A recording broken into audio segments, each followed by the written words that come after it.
Hey everybody, I'm Drew the Tattooed Chap, and today we're going to be talking about things that you should memorize if you become a chaplain in the Army.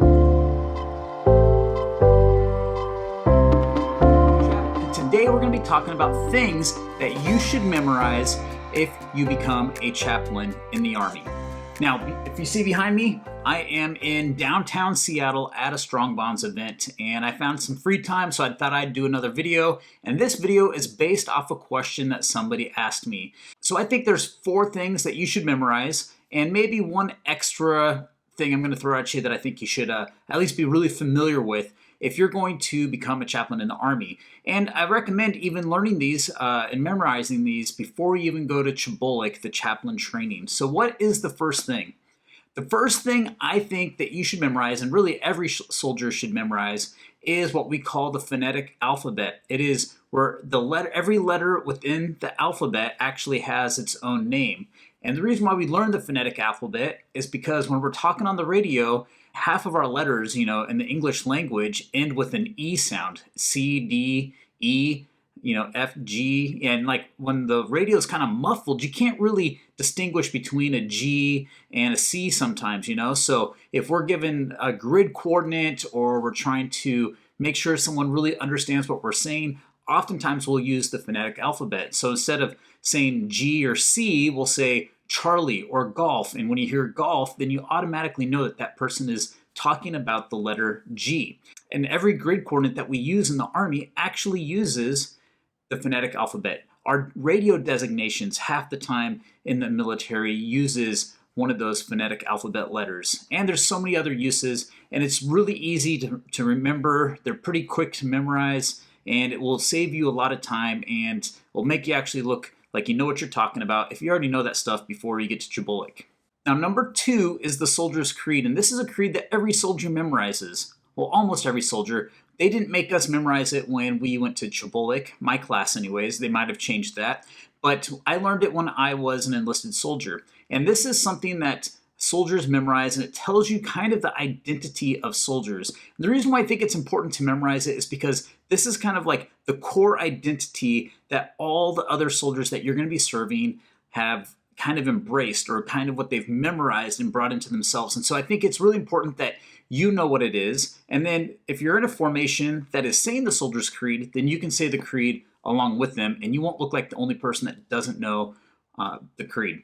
So number 3 that I think you should memorize is what we call the Army song. And the reason why I think it's important to memorize the Army song is, one, when you get to Chabolik, you're going to sing it every morning at morning PT formation.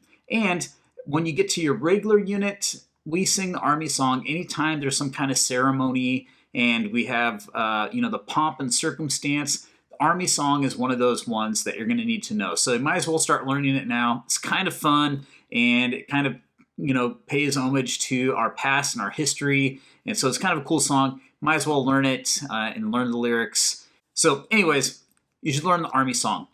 Now, number 4 is not something that you're going to find in any kind of Army regulation, but it's something that I think is really important for chaplains to memorize. Now, I went to SEER school, and that stands for Survive, Evade, Resist, and Escape. And part of that experience is going to a POW type camp, and you are living in it, and they're doing things to you that you don't want to have happen to you. And I can't really talk about it, but as a chaplain that went through this, I was kind of expected by my peers, my classmates, and it's something that I wanted to do, is to provide religious services for my soldiers that were going through very difficult physical and mental and emotional period in this POW camp. One thing that happened, though, is they took my Bible away from me. I did not have my Bible when I was in this POW camp.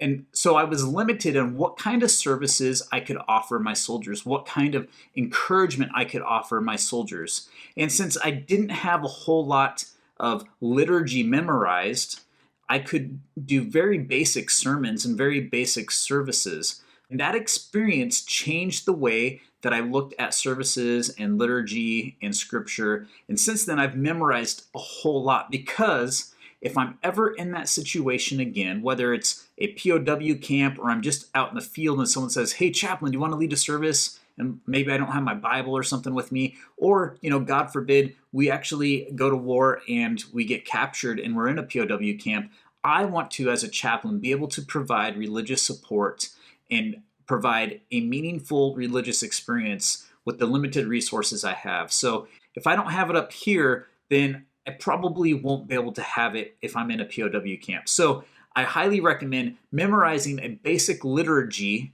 for you and for your faith tradition, and several scriptures that you can pull from. And the more you know, the more better off you will be in the long run. Now, number 5, and this is not one that you necessarily have to memorize, but I think it's important that you get really familiar with it as a chaplain.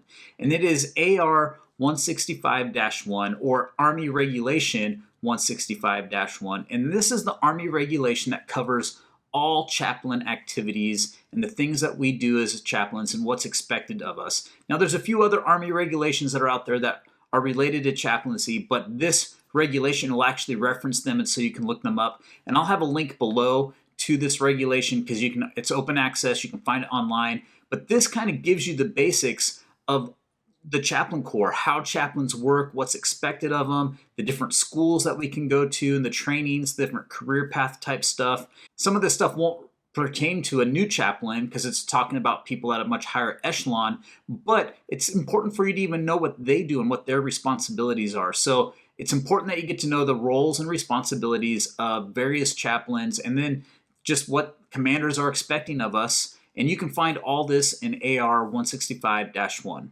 So those are the 5 things I think you should have memorized or be familiar with if you're going to be a chaplain in the Army. 1, that's the Phonetic Alphabet. 2, the Soldier's Creed. And 3, the Army Song. Number 4, your liturgy, your service, and scripture. And number 5, you should be really familiar with AR 165-1. If you know those things before you get to Chabulik, you're going to be a rock star there. And if you know those things when you're in your formation, when you're working and serving with your soldiers, you're going to be light years ahead. So start working on that stuff and go out and minister to people. See you guys later. Bye.